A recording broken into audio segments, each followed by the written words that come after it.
Hey, this is Jeff, and welcome back to Fallout 3 Pacifism and More. I'm just getting over a case of COVID, so we'll see if my voice holds out.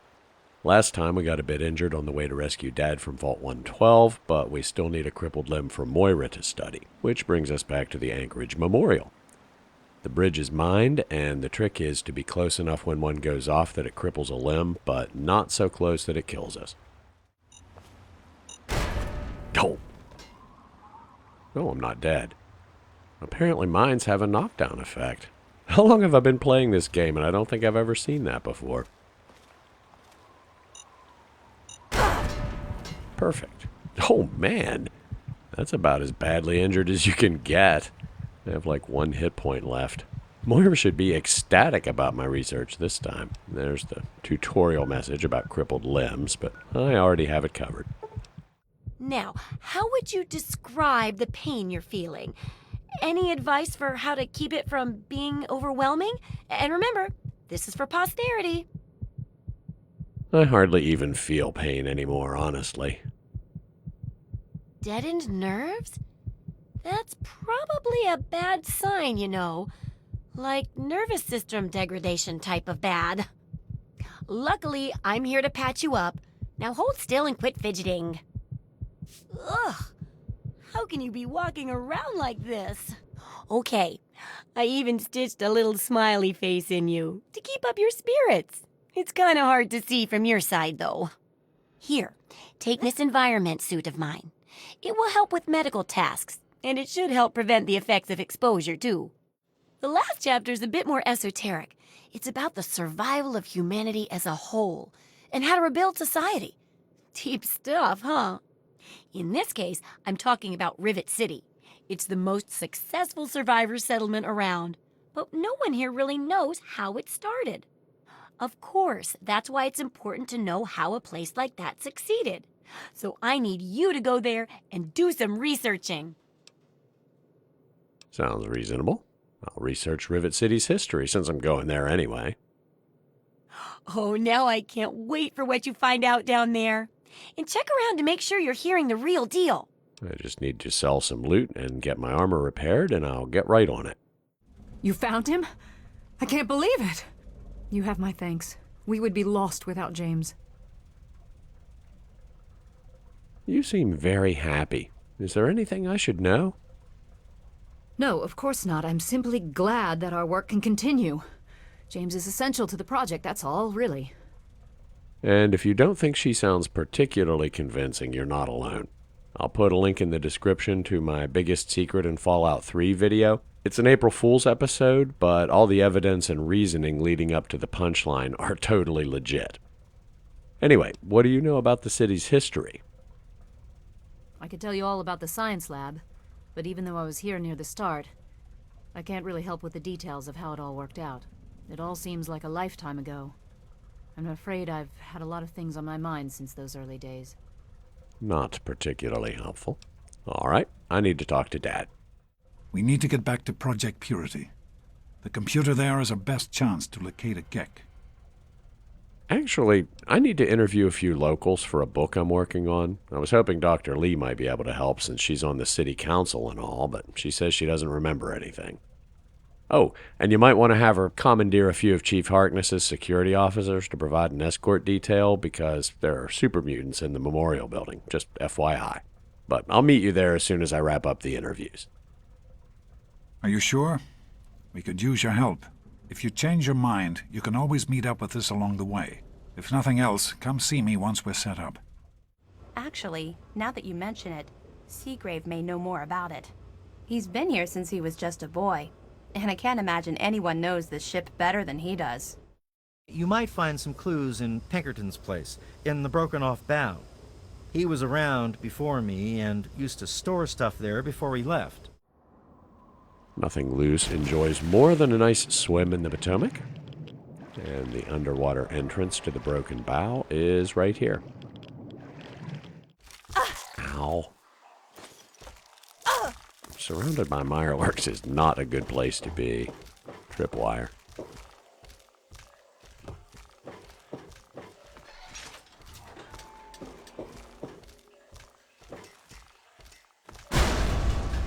Hey, it's not my fault I saw the trap and it didn't. Remnants of the Naval Research Institute cleared the mirelurks off this wreck about 40 years ago. We were looking for new lab space, and this bucket of bolts just happened to have a well-preserved science bay on it. Everything else just grew up around that lab once we got it up and running. The science team was led by one H. Pinkerton. That lasted until about 18 years ago, when those ambitious backbiters like Li and her little team showed up. Here, they probably don't even remember, but I kept the records of that first council meeting. Take them, if it'll put them in their place. Okay, so I missed the initial skirmish because I was talking to Pinkerton, but it looks like Dad either killed or disarmed one of the mutants with his pistol. Madison picked up its nail board, and now she's kicking ass and taking names.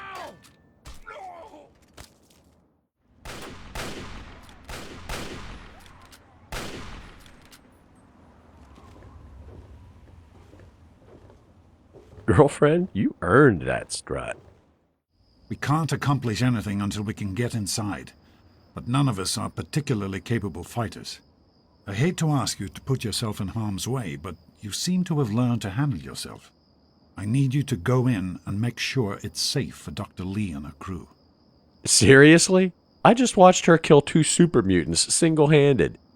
And you know I'm a pacifist. How could you ask me to do something like that? Clearing the Jefferson Memorial is problematic for a no-kill run because the super mutants have to be dead before the game will let you move on. It's technically possible if you hire a companion and let them kill everything, but it's not guaranteed to work because on harder difficulty settings the mutants might kill them, especially at higher levels when masters and overlords start spawning in. More importantly, it definitely violates the spirit of the pacifist challenge, so the mod adds a new choice. There must be some way to drive out the super mutants without killing them. There may be. If we can create an emergency, that will take care of those mutants, but we'll need a few things. And now we get a side quest to do exactly that. You can still kill them at any point and continue with the main quest as usual, but that will fail the side quest. Our first objective is to gather the items on Dad's shopping list, which are a toaster, a small energy cell, a box of Yum Yum deviled eggs, a bottle of dirty water, and a tube of Wonder Glue. Most of which are fairly common loot items, or you can buy them from the relevant type of vendor, which is how Luz is hoping to acquire them. Well, the marketplace is closed, but there might be a roving trader camped out front. But there is not. Boy, do I breathe a lot easier knowing that thing is truly dead. You're welcome. Hey, that reminds me. Once you disarm the bomb, Lucas doesn't care if you go into his house. I never picked up the strength bobblehead, so let's do that while I'm thinking about it. It's right upstairs in his bedroom, and unlike everything else in here, it's not marked as stealing. And it won't hurt to have a few extra pounds of carry capacity. No roving trader here either. Welcome to Megaton. Friendliest town around. Well, I guess we'll sleep an hour to get hit points back, wait for the well-rested bonus to wear off, and by that point, Moira's shop should be open. Any luck finding out how Rivet City got started? Almost forgot about that. I was mainly hoping you have some of the stuff on Dad's shopping list. But yes, after a lot of searching, I've got the real history of Rivet City. Aha! Not just as easy as asking around, was it? Good information takes real work to uncover after all. So, tell me all about it. There's no tough option. Must be strength this time. Which now that we got the bobblehead, we might be able to unlock the strength-based options with some buff out. But there's no way to back out of the dialogue, so I'd have to reload, which feels cheaty. Well, we haven't picked any of the clever options yet, and Luz has mostly dealt with scientists and doctors when she's gone there, so that reflects her perception of the place. And that'll pretty much guarantee we'll get the tough version of the perk. It began as a research station, which is why it's still a scientific haven. With the protected location and resources that came from those scientific advances, I can definitely see how it grew so quickly. Oh, and I'll let the Rivet City traders know they'll be favorably mentioned in the book. You'll get a discount buying gear from them in the future. Also, there used to be a big library out there. Imagine a whole building full of books. I'll need you to gather information there for me. See if it's still there, and if you can download records from its computer. Information dumps like those would be invaluable for rebuilding humanity. If you can't get those, then even the card catalog would be useful. Any little piece of information could help the book, and thus humanity. I'll try, but what I need right now is some Wonder Glue, deviled eggs, and a toaster. Don't ask. None of the above, but I think I can scrape together enough to buy the infirmary upgrade for the house. As much as Luz loves to swim, being able to cure our own rads will pay for itself in no time. And being able to heal hit points without worrying about the well-rested bonus is a nice convenience, too. This is by far the most complex feature I've added to the mod to date. I said in the first episode that my design goal for alternate solutions was to be immersive and canonically plausible, but one thing I haven't really talked about yet is gameplay balance. I don't want the mod to give you an unfair advantage compared to what you get in the vanilla game. So like, having Dad kill the tutorial roach doesn't get you anything you wouldn't otherwise get. In fact, you miss out on a handful of easy XP, so if anything, choosing the alternate solution puts you at a very slight disadvantage. Likewise, making the mole rat repellent actually work doesn't eliminate the risk of being bitten when you get close enough to use it, and they don't run very far, so you can't shoo them and then fast travel, which is a drawback compared to making their heads explode. So, consistent with that philosophy, I wanted to make sure this quest wasn't a cakewalk compared to the vanilla solution. I'm going to hang on to that quantum. Moira's only offering 5 caps more than regular Nuka, and Luz has a feeling it might be worth a lot more than that to the right person. And I said I can sell all weapons and ammo, but I am going to keep one Magnum just to use as a telescope. Unbelievable. Somehow I bought the laboratory, not the infirmary. Well, Luz pops stim packs like beer nuts, so being able to make our own definitely won't go to waste. And being able to cure addiction might make me less reluctant to use addictive chems. Jet and Psycho are useless in a no-kill run, but I can see Med-X coming in handy. Anyway, let's see if the vendors at Rivet City have any of this junk. You gotta be kidding me. No sign of Angela, or Gary, or Seagrave. I already have an energy cell, so flak and shrapnel won't have anything I need. Let's see if there's anyone at the caravan stop. I can't believe Wolfgang didn't have anything on my list. Okay, plan B. I think I remember seeing a toaster a few episodes ago.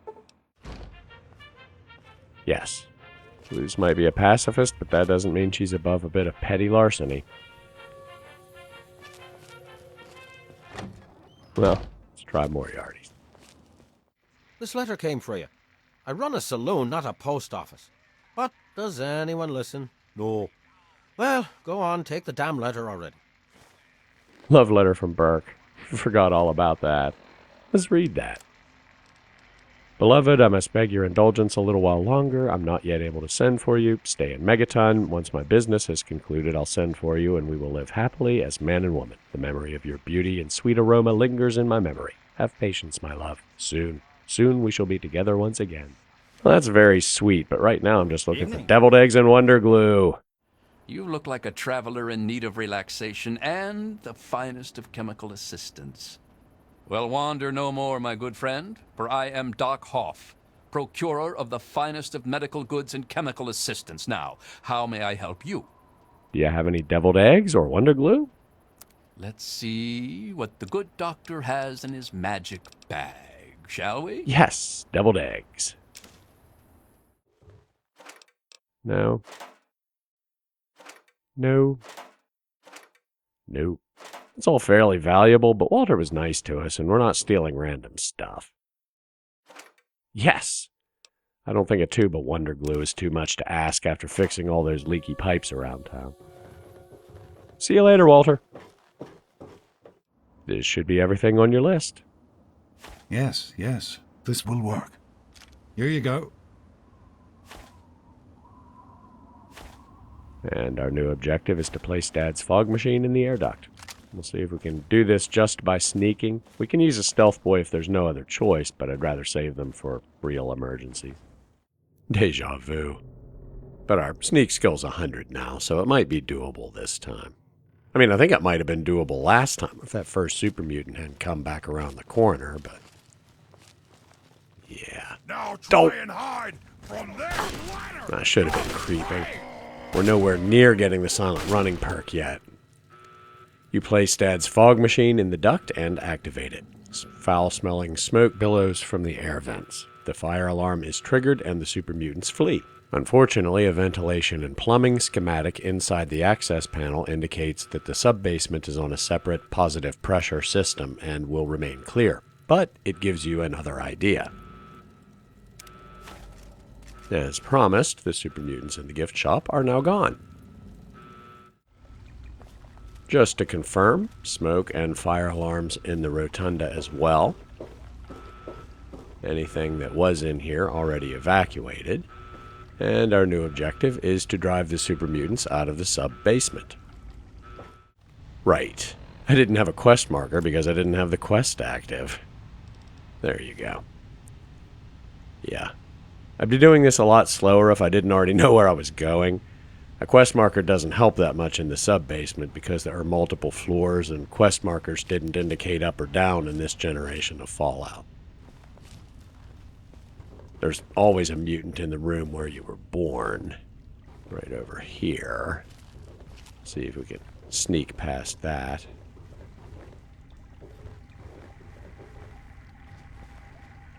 If you're gonna hold you. Nope. Gun it.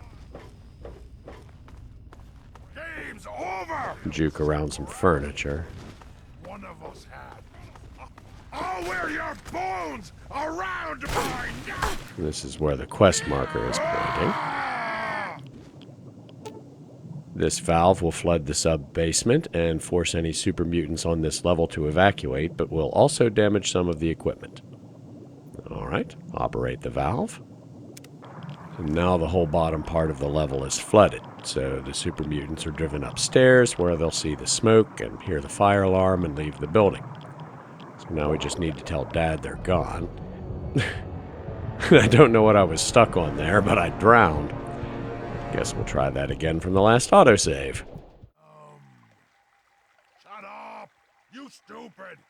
Leave me alone! All you do is complain! Never mind. Talk with you is stupid. It works much better creeping when you're that close. You can get away with crouch running when they're at a distance. Considering that's the first time I died in this series, it suggests I met my design goal of not making the alternate solution seem too easy compared to the vanilla solution. See if we can sneak around this one too. Stick to the shadows around the edge of the room.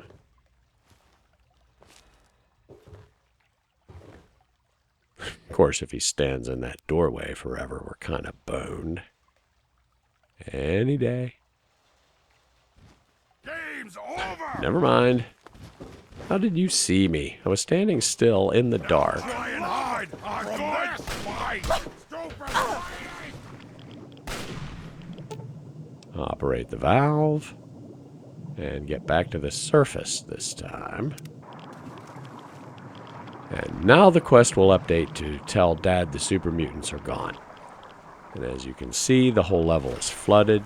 Some of it just partially. Some rooms completely submerged. But it definitely feels to me like enough to convince the super mutants that it was time to go. I toyed with actually making the mutants flee, but I realized if you aren't doing a no-kill run, you could exploit the valve to take some cheap shots when they disengaged and headed for the exit. Are you all right? Is it safe in there? Huh.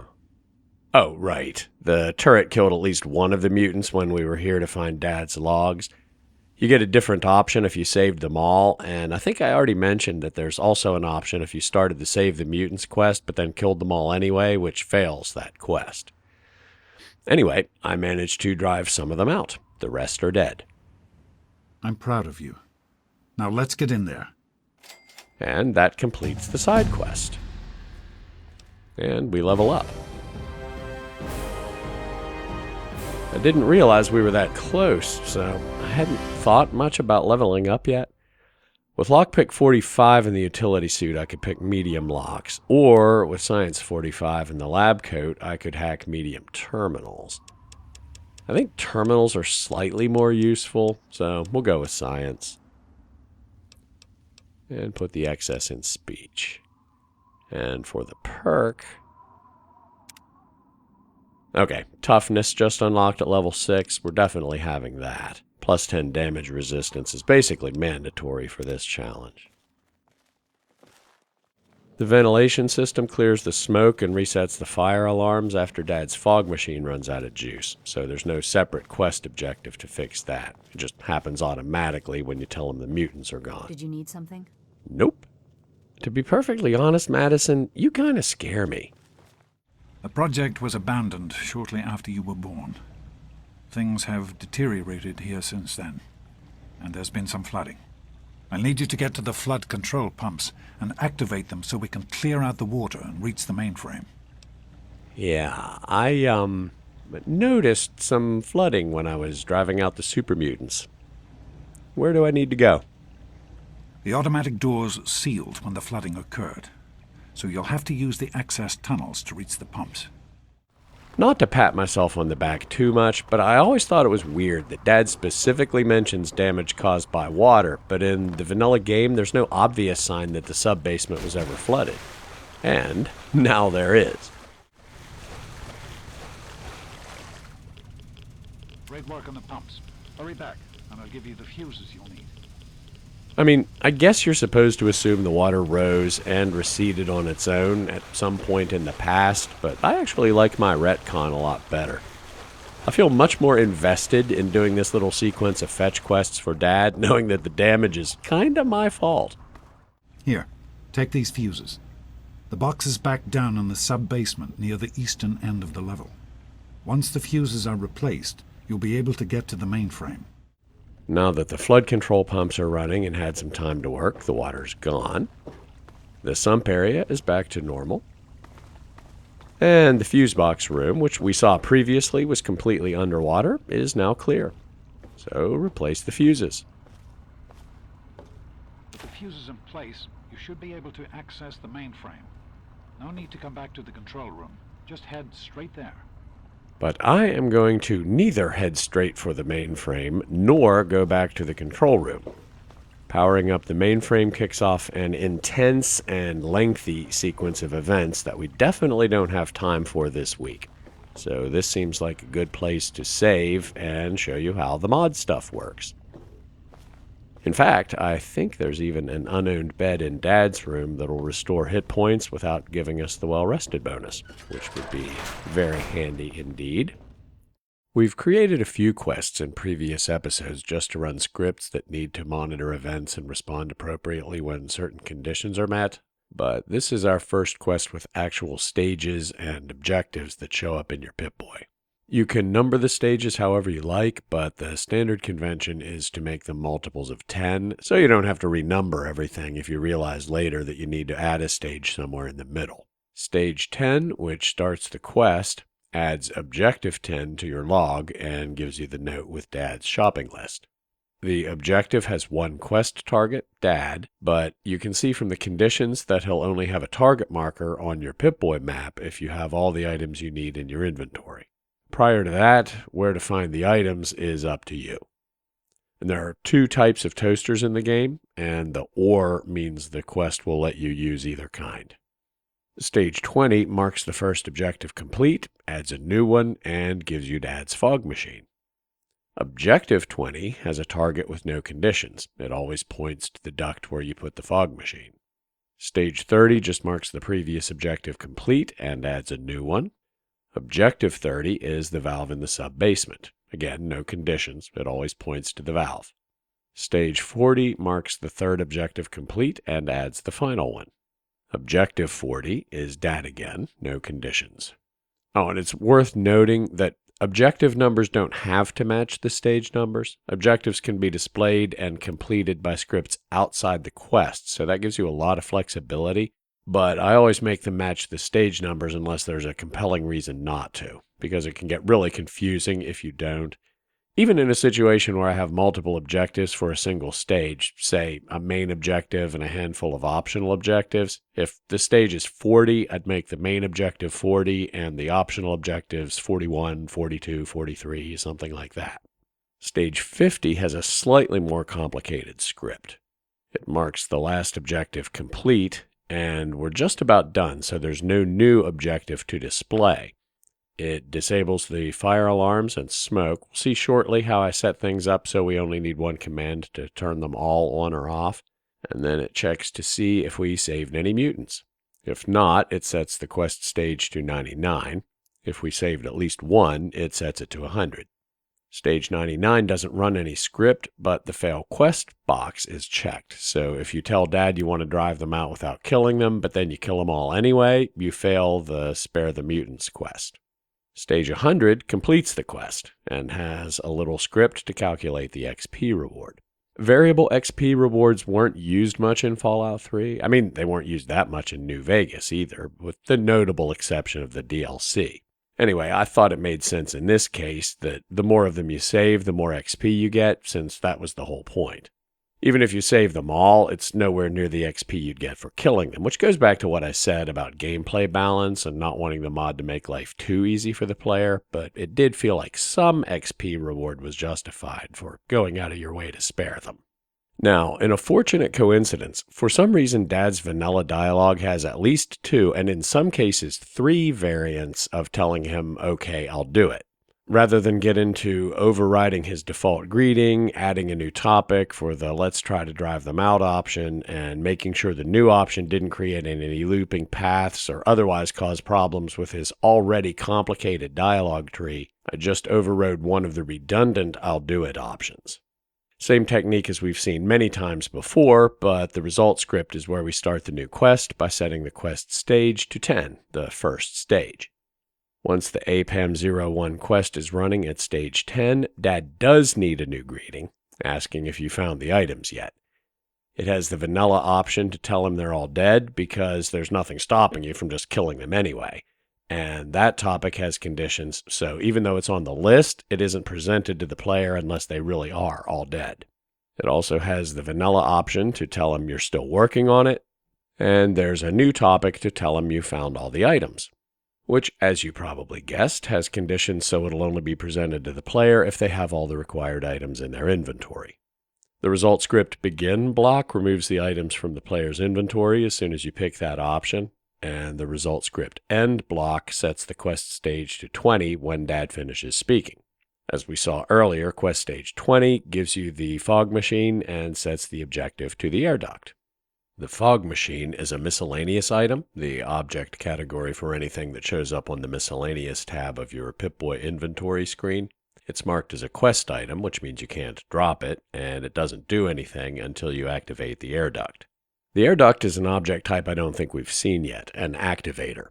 There are several types of objects you can click on to interact with, some of which work in standardized ways, like doors, containers, furniture, terminals, and so on.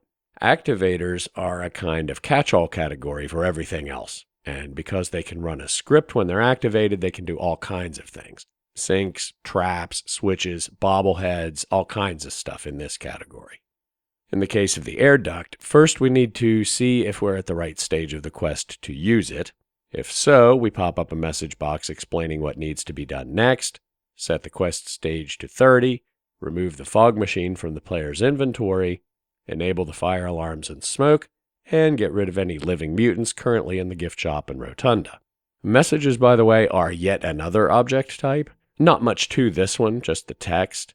If message box isn't checked, the message appears in the upper left of the screen, like the well-rested messages, and the stuff at the bottom is only used if the message box gives you multiple options, which this one doesn't. Anyway, the easiest way to get rid of the mutants would be to simply disable them, but unfortunately that won't work because they have a common enable parent. More on that later, but the relevant point here is they can't be enabled or disabled individually. So instead, it moves them to a dummy holding cell I created, and to make sure the game doesn't move them back later if it realizes they aren't where they're supposed to be, it kills them. And here's our first wrinkle. There's a counter in the vanilla game that keeps track of how many mutants you've killed so it knows when you can tell Dad it's safe to go inside. Normally, it's set by the on-death block in a script attached to the Project Purity mutants. Unfortunately, the on-death code doesn't seem to run if they're killed by the kill command in a script, so we need to manually increment that counter. And we increment a variable in our own quest to keep track of how many mutants we spared by driving them out, because, like I said, there's nothing stopping you from giving up on the pacifist solution and killing them all anyway. And finally, down here at the bottom, if we're not at the right stage of the quest to use the air duct, it just shows the generic "you can't use this now" message like you get from the fuse box and the other vanilla activators in here. However, when I placed the air duct in the game world and tested it, I ran into another wrinkle. There was no press space to activate prompt when I got close to it. You may have noticed on the object screen, the final version uses a custom 3D model. I'd found what I thought was the perfect model for the duct over in statics. Statics are objects that the player can't really interact with other than walking on or bumping into, walls, floors, obstacles, various pieces of set dressing, you name it. And there was a particular static that had the look I wanted, RC Vent 02. I wasn't completely thrilled with how the bent end has some trim that isn't flush with the surface it connects to, which looks just weird to me, but it was close enough. Now, obviously, I didn't need a static, I needed an activator. But in theory, all I needed to do was see what the 3D model for that static was and assign that model to my activator, which is when I discovered it didn't work. It wasn't clickable.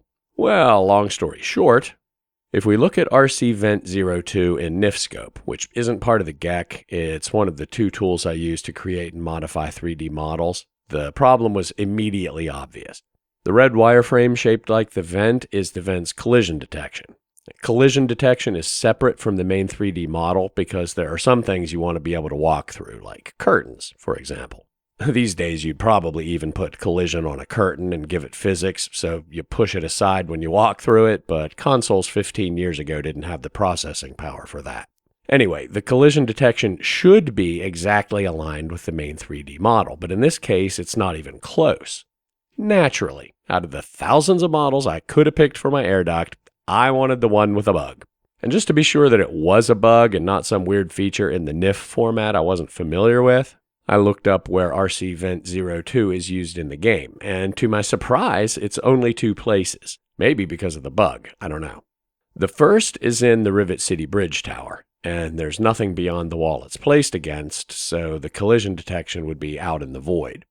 The second is on the ceiling of the bottom floor of the Rivet City stairwell, and that one seems like the collision detection should be somewhere on the next floor up.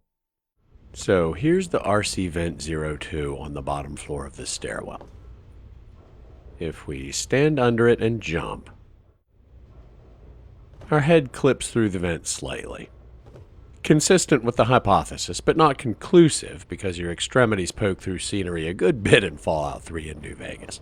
So if we go up to the next floor where there should theoretically be an invisible obstacle, stand over here and jump, we can almost hit the ceiling. But move over here where we'd expect the collision detection to be, zoom in so we can see. Sure enough, we bang our head on something invisible. Move to the right a little bit, we do not. But the real clincher is up on the bridge tower. On the floor where the robot lives, there's our other RC Vent 02. If I hump this big fan box or whatever it is, I can maybe get my hand to clip through it at the right angle. But the sus vent, no collision whatsoever. Well, there is. It's just out in the void beyond that wall. So the collision detection definitely is bogus on this 3D model. Anyway, I loaded RC Vent 02 in Blender, my main tool for creating and modifying 3D models, and aligned the collision detection properly. And while I was in there, I adjusted the bent end so the trim is flush with the wall, and also added a little bit of trim to the other end so it looks better where it goes into the floor, and saved it as a new NIF file. If we look at the new model in NIFScope, the collision detection is indeed aligned properly, which lets it work properly as an activator in the game. Next up was adding the fire alarms and smoke. First, I added some smoke beside the duct. That smoke is the enable parent of everything else. That's how we set things up so we can turn everything on or off with one command in the scripts we saw earlier, and I'll explain how that works in just a minute. Each fire alarm is actually 3 objects. The klaxon noise is the green sound object. That's a vanilla sound effect. The rotating light source is the orange block, also a vanilla effect. And underneath it all is the light fixture itself, also a vanilla object. Then I selected that group of 3 and duplicated it any place I wanted a fire alarm. So we've seen a ton of base objects in the various lists in the GEC: statics, activators, weapons, and so on. When you place a base object in the game world, it becomes a reference, as in a reference to the base object.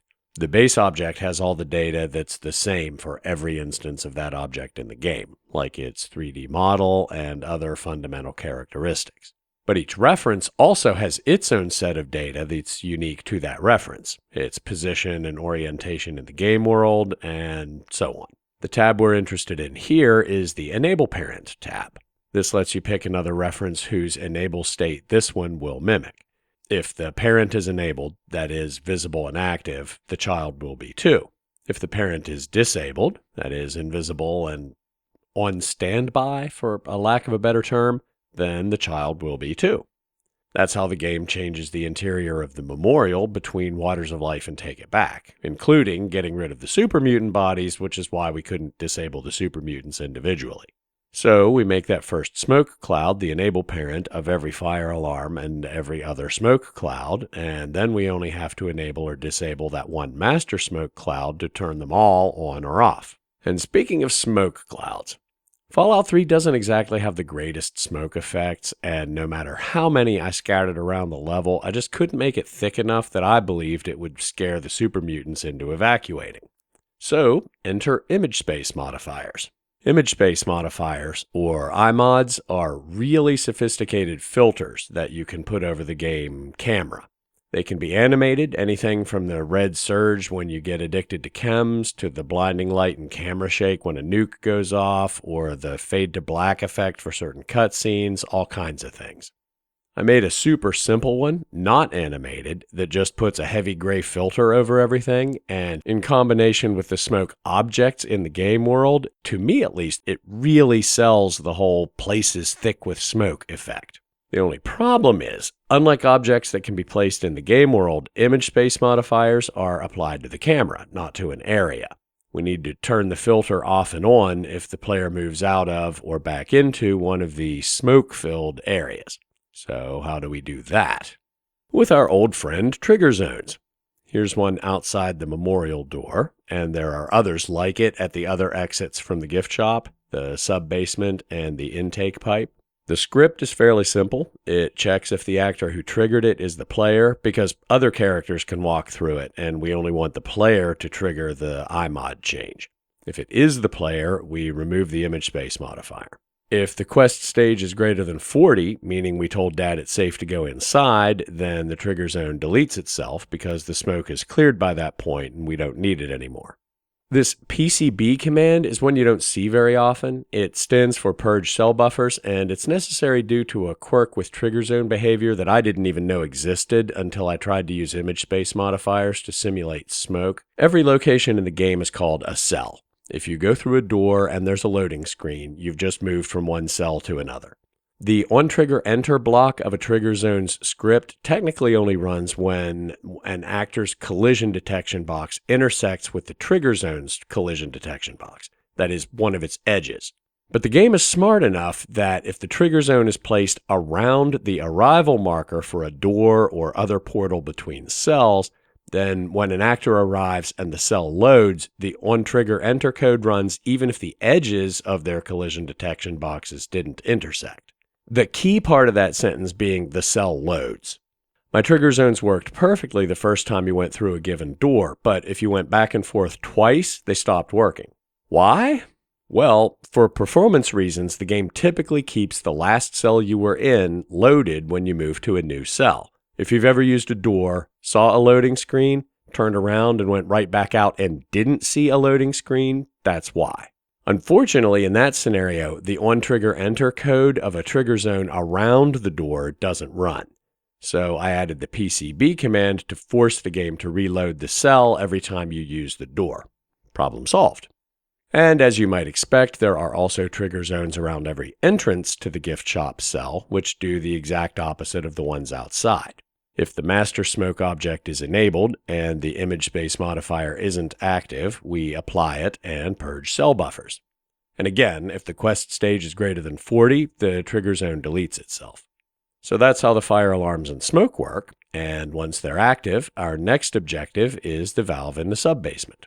Like the air duct, it's an activator object. The 3D model is the same one used by water tower valves you can drink from in the vanilla game, so it works as an activator without any tweaking.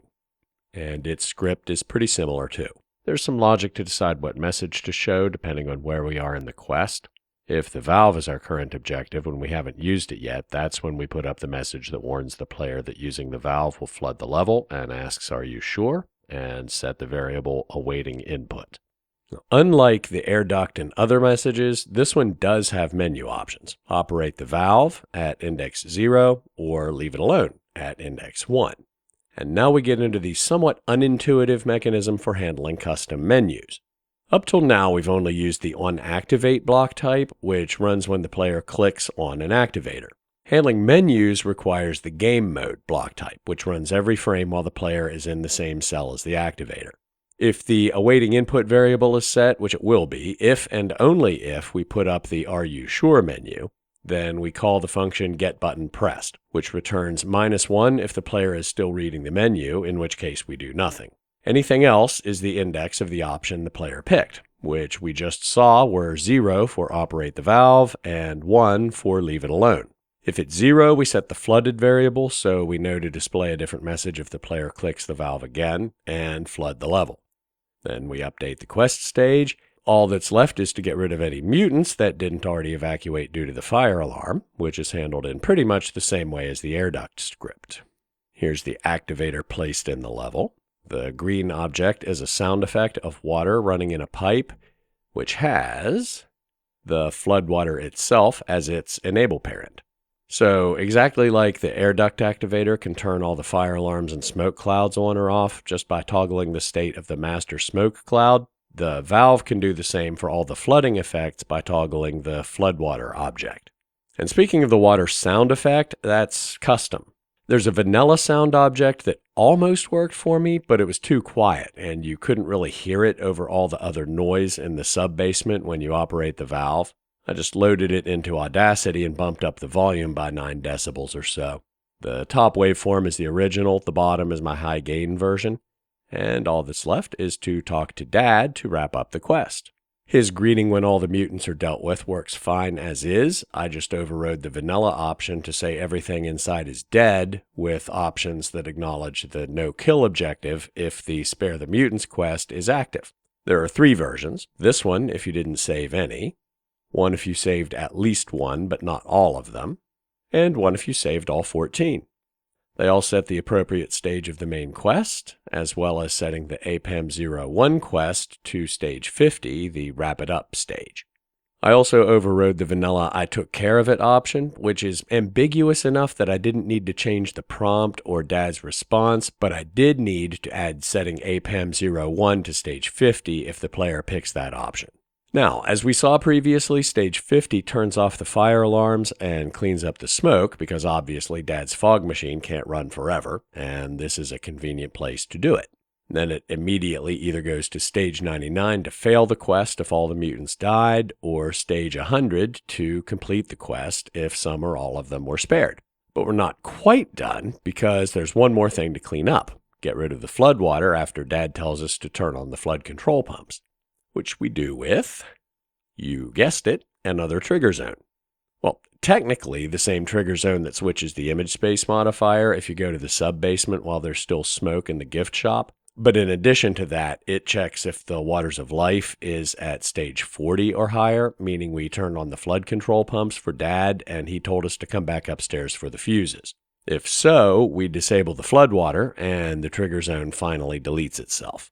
So by the time we go back with the fuses, the flood control pumps have done their work. And that's it. We now have an alternate no-kill solution for that part of the Waters of Life quest, which I think is reasonably balanced in terms of gameplay difficulty, as well as lore-friendly, maybe even lore-assistive, in that it kind of retcons Dad's comment about damage from the flooding when there's no visible evidence of any flooding in the vanilla game. As always, thanks for watching. Like, leave a comment, subscribe if you haven't already, and I'll see you next time.